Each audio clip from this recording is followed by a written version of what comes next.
सभी को नमस्कार। मैं रफ़ीक अहमद सदिश समष्टि या लीनियर अलजेब्रा की इस कक्षा में आपका स्वागत करता हूं। और लीनियर अलजेब्रा में हम पढ़ रहे हैं वेक्टर स्पेस या सदिश समष्टि। वेक्टर स्पेस में हमने बहुत सारी थ्योरम्स पढ़ ली हैं। उसके सब स्पेस के बारे में पढ़ लिया है, एल और एल के बारे में पढ़ा था, डायमेंशन और फाइनाइट डायमेंशनल वेक्टर स्पेस के बारे में पढ़ा था। आज हम एक थ्योरम ले रहे हैं। थ्योरम का स्टेटमेंट यह है, परिमित विमीय सदिश समष्टि V/F की उपसमष्टि W हो तो ये 2 पॉइंट प्रूव करने। यानी V/F क्या है? एक फाइनाइट डायमेंशनल वेक्टर स्पेस, और इस वेक्टर स्पेस का सब स्पेस है W। तो हमें फर्स्ट पॉइंट में प्रूव करना है कि dimension of W is less than और equal to dimension of V।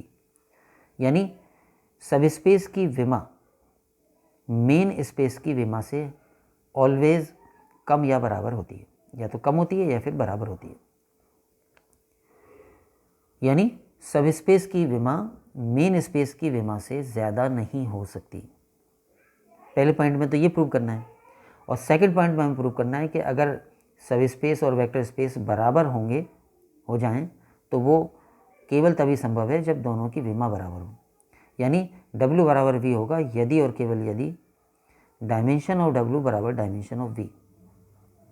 अर्थात दोनों बराबर कब हो जाएं? ये तो हम जानते हैं कि जो मेन वेक्टर स्पेस है वो एक V वो एक सुपर सेट है, और सब स्पेस W उसका सबसेट होता है। पर्टिकुलर केस में W V के बराबर भी हो सकता है, तब भी वो सबसेट कहा जा सकता है। तो पहले में तो हमें ये प्रूव करना है कि ये सब स्पेस की डायमेंशन मेन स्पेस की डायमेंशन से कम या बराबर होती है, और दूसरे में प्रूव करना है कि ये दोनों बराबर हो सकते हैं यदि और केवल यदि दोनों की विमा बराबर हो। तो इस वाले पार्ट में एक बार W V के बराबर है मान के प्रूव करना है कि दोनों की डायमेंशन बराबर होगी, एंड कन्वर्सली एक बार दोनों की डायमेंशन बराबर मान के प्रूव करना है कि दोनों बराबर होंगे। तो प्रूफ पर आते हैं। V/F परिमित विमीय सदिश समष्टि है, ये तो हमें दे ही रखा है। तो इसकी विमा परिमित होगी। मान ली इसकी विमा n है, डायमेंशन ऑफ V बराबर n मान लिया, तो n कोई नेचुरल नंबर होगा। विमा n है, इसका क्या मतलब होता है ये सब जानते ही हैं, हमने पहले काफ़ी डिटेल्स में इन सबको पढ़ लिया है। विमा का मतलब है इसके किसी भी आधार में अवयवों की संख्या। तो V की विमा हमने n मान ली है, इसका मतलब है कि V का कोई भी आधार होगा तो उसमें n ही सदिश होंगे एग्जैक्टली। और W V/F का सब स्पेस है। अब क्योंकि V फाइनाइट डायमेंशनल है और W सब स्पेस है, तो W भी फाइनाइट डायमेंशनल होगा, यानी W भी परिमित विमीय होगा। W की भी विमा परिमित होगी। तो मान लेते हैं फिलहाल हम कि W की विमा m है। W की विमा m मान ली, इसका मतलब W के किसी भी आधार में number of vectors exactly m होंगे, यानी m सदिश होंगे इसके किसी भी आधार में, और V के किसी भी आधार में n सदिश होंगे। तो फिलहाल हमने मेन वेक्टर स्पेस और उसके सब स्पेस दोनों की विमाएं मान ली है। अब हमें प्रूव करना है कि ये सब स्पेस की विमा मेन स्पेस की विमा से कम या बराबर होती है पहले पॉइंट में। तो पहले पॉइंट पर आए। पहले पॉइंट के प्रूफ में हमने क्योंकि W की डायमेंशन m मानी है, तो W का कोई ना कोई आधार ज़रूर होगा। हमने ये बात भी प्रूव की है एग्जिस्टेंस थ्योरम में कि जो फाइनाइट डायमेंशनल वेक्टर स्पेस होते हैं उनका आधार अवश्य विद्यमान होता है। तो W का कोई ना कोई आधार होगा, एक से अधिक भी हो सकते हैं, लेकिन आधार कोई भी होगा उसमें एग्जैक्टली m सदिश होंगे अगर इसकी विमा m मानी है। तो हमने मान लिया कि S बराबर set of vectors α1 α2 αm W का आधार है। ये W का आधार मान लिया, कोई ना कोई आधार तो होगा ही, तो मान लिया कि ये है। लेकिन अगर हमने विमा m मानी है तो इसमें m वेक्टर्स होंगे आधार में, तो हमने m वेक्टर्स लिए हैं α1 से αm तक। तो ये S W का आधार है। अब आधार जो होता है वो हम जानते हैं कि एक Li समुच्चय होता है, और वो उस स्पेस को जनरेट भी करता है, उस स्पेस का जनक होता है। तो अगर एस डब्ल्यू का आधार है तो स्पष्ट है कि एस एल आई समुच्चय है और वी का भी एल आई समुच्चय हो जाएगा, डब्ल्यू का तो होगा ही। एस डब्ल्यू का आधार है तो एस डब्ल्यू का सबसेट है और डब्ल्यू वी का सबसेट है, तो एस डायरेक्टली वी का सबसेट हो जाएगा और एस आधार होने के कारण अपने आप में एल आई होगा। तो हम ये कह सकते हैं कि एस वी का एल आई उपसमुच्चय। ध्यान रखें, एस डब्ल्यू का भी एल आई उपसमुच्चय होगा लेकिन वी का भी होगा। तो एस वी का एल आई उपसमुच्चय इस पॉइंट पर आए। अब हम बात करें विस्तार प्रमेय की। विस्तार प्रमेय में हमने क्या प्रूव किया है कि किसी भी वेक्टर स्पेस का कोई एल आई सबसेट हो तो या तो वो स्वयं ही आधार होता है या उसमें कुछ वेक्टर और मिलाकर आधार बन जाता है। ये विस्तार प्रमेय का स्टेटमेंट है। तो एस वी का एल आई उपसमुच्चय, डब्ल्यू का तो वो सीधे आधार ही है, एस वी का हम केवल उसको ये कह रहे हैं कि वो एल आई उपसमुच्चय। एस वी का एल आई उपसमुच्चय, तो विस्तार प्रमेय से एस या तो स्वयं ही वी का आधार होगा या एस को विस्तृत करके इसे वी का आधार बनाया जा सकता है, यानी एस में कुछ अवयव और मिला के इसको वी का आधार बनाया जा सकता है। इस प्रकार प्राप्त वी के आधार में, यानी अगर एस खुद आधार हो जाए वी का या एस में कुछ अवयव बढ़ाने के बाद वो वी का आधार हो जाता है, तो वी का कैसा आधार बनेगा?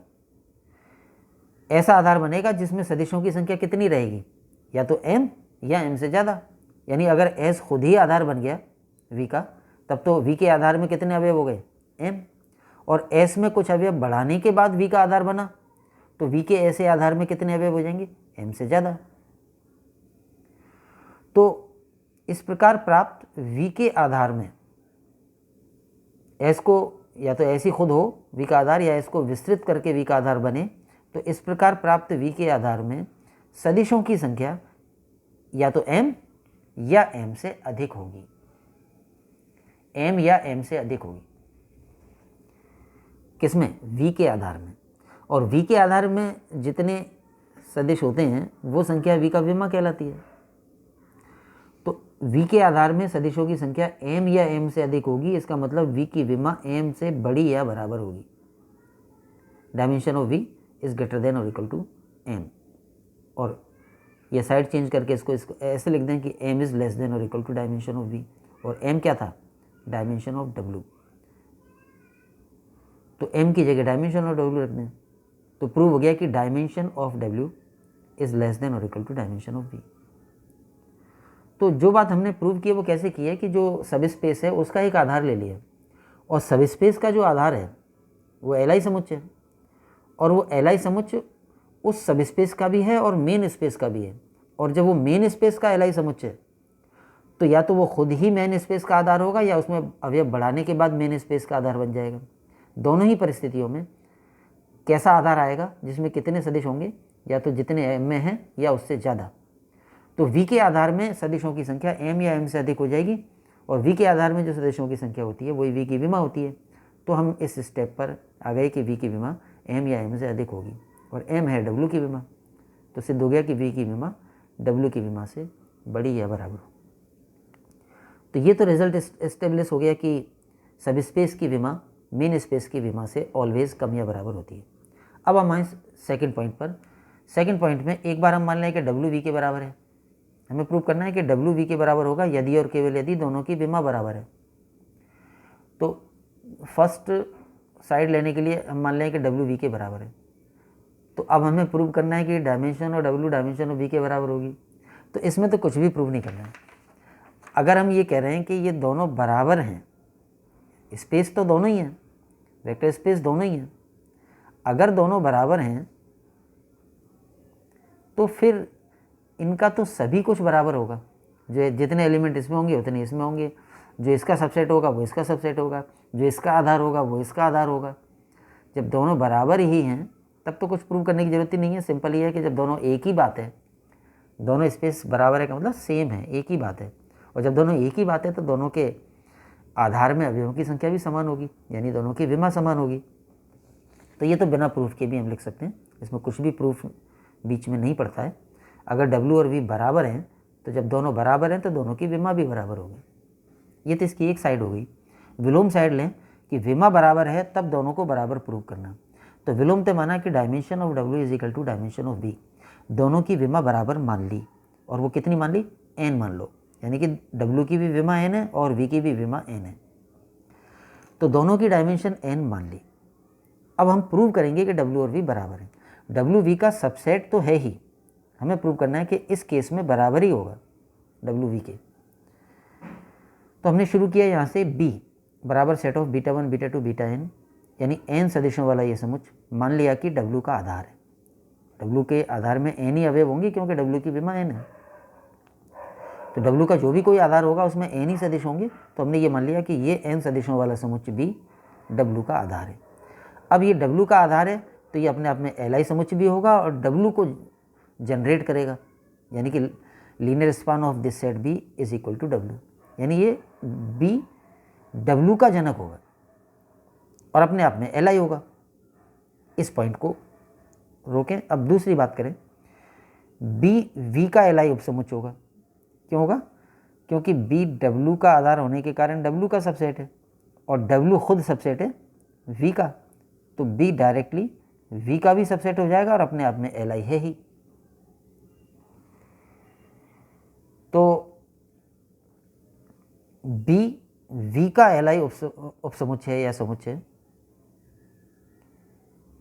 तथा B में V की विमा n के बराबर सदिश है। हमने इससे पहले वाले वीडियो में ये पॉइंट इस्टेब्लिश किया था कि अगर किसी सेट के बारे में हम ये प्रूव कर लें कि वो सेट एक तो Li है, एक्चुअली इस तरह से प्रूव किया, रिजल्ट स्थापित किया था हमने कि 3 बातें, सेट का Li होना, सेट का जनक होना मेन वेक्टर स्पेस का, और तीसरी बात सेट में अवयवों की संख्या, number of elements in the set, vector space की विमा के बराबर होना। इन 3 में से कोई सी भी 2 बातें सिद्ध कर दें तो सिद्ध हो जाएगा कि वो सेट आधार है। पहले 2 पॉइंट से तो बाई डेफिनेशन ही आधार हो जाता है। तो अगर किसी समुच्च में विमा के बराबर अवयव है तो फिर उसे आधार प्रूव करने के लिए Li होना ही काफ़ी है या जनक होना ही काफ़ी है, यानी इन 3 में से कोई भी 2 बातें सिद्ध कर दें तो वो जनक आधार हो जाता है। तो B के बारे में क्या सिद्ध हो रहा है कि B अपने आप में Li समुच्च है, एक बात, और दूसरी बात B में सदिशों की संख्या कितनी है n, जो कि V की विमा के बराबर है। अतः B V का आधार हो जाएगा, ये सीधे V का आधार हो गया। B V का Li समुच्च है और B में V की विमा n के बराबर सदिश है, तो Li समुच्च जिसमें नंबर ऑफ वेक्टर्स डायमेंशन के बराबर हों वो आधार हो जाता है। तो फिर B V का भी आधार हो जाएगा। W का आधार तो वो था ही, और जब B V का आधार हो गया तो V की विमा कितनी हो गई, जितने इस आधार में अवयव हैं। इस आधार में V की विमा तो n मानी थी हमने, अगर B V का आधार हो गया तो इसका मतलब B V का जनक भी होगा। जो आधार होता है वो जनक होता है, और जब B V का भी जनक होगा तो लीनियर स्पान ऑफ B बराबर V हो जाएगा। पहले था LB बराबर W, अब आ गया LB बराबर V। तो क्योंकि LB बराबर W है और LB बराबर V है, इसका मतलब W और V बराबर है, क्योंकि दोनों LB के बराबर है। तो इस पार्ट में हमने डायमेंशन बराबर मान के प्रूव कर दिया कि दोनों बराबर होंगे। दोनों पार्ट्स को मिला के रिजल्ट को दोबारा लिखें तो हो जाएगा कि W और V बराबर होंगे इफ़ एंड ओनली इफ दोनों की डायमेंशन बराबर हो। तो ये वेक्टर स्पेस और उसके सब स्पेस की डायमेंशंस से रिलेटेड थ्योरम हमने यहाँ पे प्रूव की थी। इस वीडियो में इतना ही। सभी को धन्यवाद। जय हिंद।